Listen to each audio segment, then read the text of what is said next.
por lo menos vamos a ver lo proyectado. La idea es ver un poco cómo fue 2024 y qué queda. Y también ver qué se proyecta para 2025, sobre todo en la parte macro, que después deriva normalmente en resultados micro.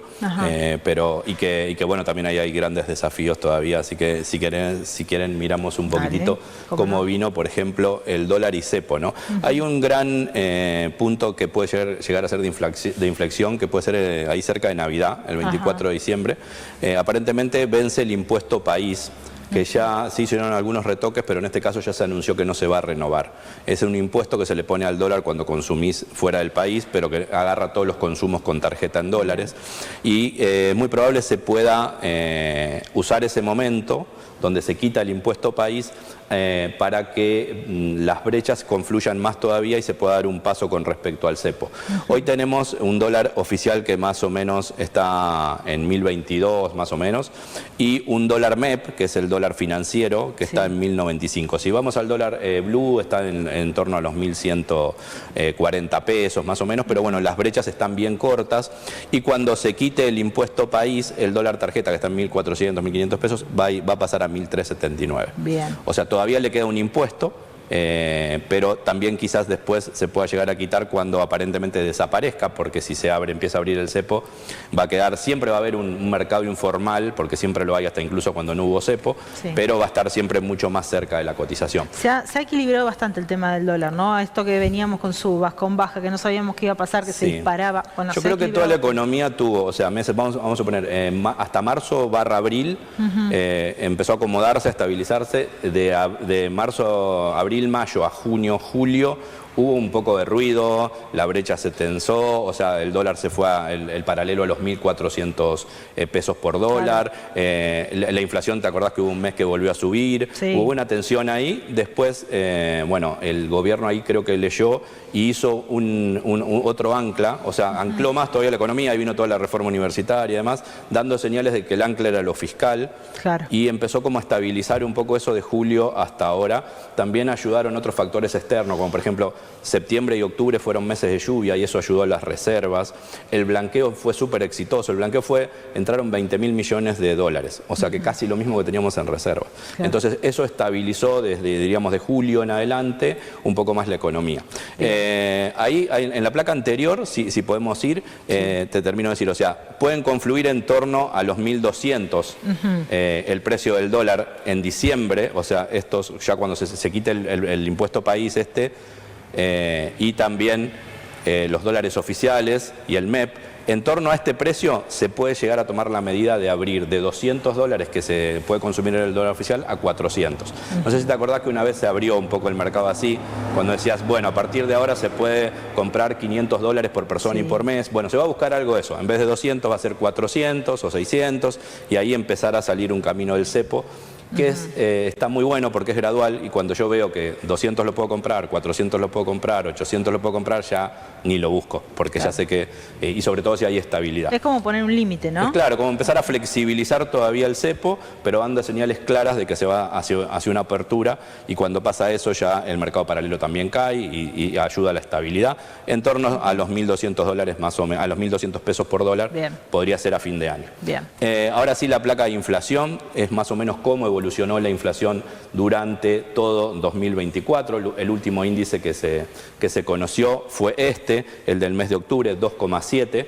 Pero esto es lo que fue, o sea, en diciembre tuvimos 25, pero ya enero 20, 13, 11, 8... Acá es 4,2, acá estos son los meses que yo te digo, ¿ves? 4,2 volvió a rebotar, 4,0 y acá ya empezó a estabilizar de nuevo 4,2, 3,5, 2,7. Lo proyectado, esto todavía no está, noviembre y diciembre 2,4 y 2,1, en torno al 2% de inflación.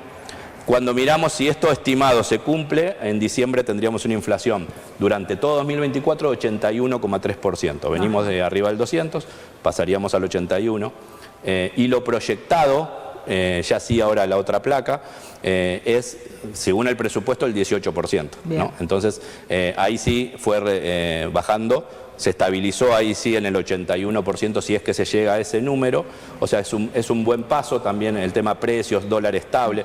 Tenemos que tener en cuenta que este programa tiene un ancla que es lo fiscal, o sea, el déficit fiscal, no gastar por encima de lo que ingresa y tratar de no emitir con eso, y por el otro lado que es un ancla nominal, que es el precio del tipo de cambio y la inflación. ¿Qué pasa con el tema de los sueldos? Porque muchos se dicen, bueno, mis sueldos que le están ganando inflación, pero a veces vamos a comprar cosas y no nos alcanza lo que estamos ganando. Esto sería la parte macro. Ahora yo en la otra placa hice una descripción de lo que faltaría para 2025, desafíos, ¿no? Entonces, uno de los principales para que el cepo se abra del todo es fortalecer reservas. Si bien recién decíamos, el campo va a liquidar porque llovió y todo eso, y también el blanqueo fue exitoso, ahora seguramente se va a recurrir a algún financiamiento externo para blindar reservas es uno de los desafíos para 2025. Bien. O sea, blindar reservas y todo lo que se consiguió hasta ahora, diríamos que abre la puerta del financiamiento. Entonces, y si abre la puerta del financiamiento a tasas más bajas, también hay préstamos internos, o sea, préstamos para construir. De hecho, por ejemplo, ahora se conoció que cualquiera va a poder sacar un crédito hipotecario con boleto de compra-venta, o sea, ni siquiera con escritura, porque hay mucha informalidad en cuanto a ese aspecto, y eso también con tasas bajas y con crédito podría ayudar a uno de los déficits más grandes que tiene Argentina, que es el habitacional. Exactamente. Pero tiene como desafío fortalecer reservas, bajar la presión fiscal, uno de los temas, o sea, ahí va el poder adquisitivo de la gente, ¿no? Hay muchos impuestos y altísimos, todavía no se avanzó correctamente en eso. Se está trabajando mucho en eso. Se está trabajando mucho, ya se cambió de nombre toda la parte de estructura de AFIP, pero todavía no se terminó de unificar también cómo vas a hacer para pasar lo informal a formal y qué vas a sacar para que todos paguen un poco menos y sacar presión.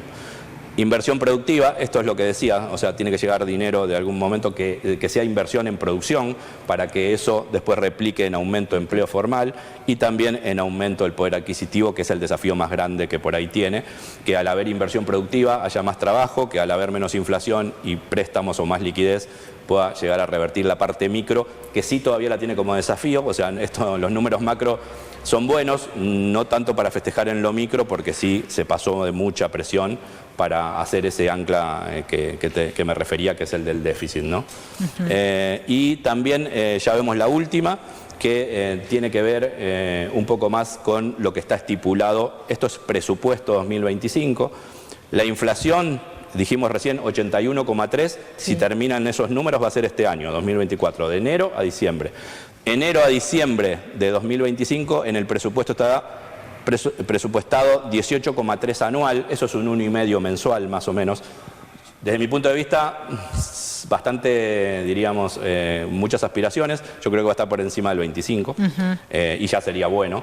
Y dólar promedio, 1.207. A lo que hablábamos al principio. Van a buscar a 1.207. Fíjense que cuando se dice dólar promedio, estamos hablando entre el dólar de principio de año, que andaría por los 1.100, 1.200, 1.190, 1.200, y el de fin de año, que estaría por encima de esto, el promedio da 1.200. Yo diría que un dólar de 1.200 a 1.300 sería también un objetivo. Crecimiento del PBI, y acá están todas las fichas puestas para que se reactive lo que vos me preguntabas, 5%, si Argentina puede llegar a volver a crecer por encima del 3, 4, 5%, sí empezaría a impactar en lo micro esos desafíos. Bien, bueno, digo, ¿le van a alcanzar 4 años a este hombre? Bueno, ya tiene uno adentro, digamos, 3 años para hacer todo esto, porque la verdad que es muy pretencioso todo. Sí, a ver, si nos guiamos por lo que hizo en un año, creo que puede ser muy bueno el que viene. O sea, si esto se traslada a estos desafíos que veíamos, sí.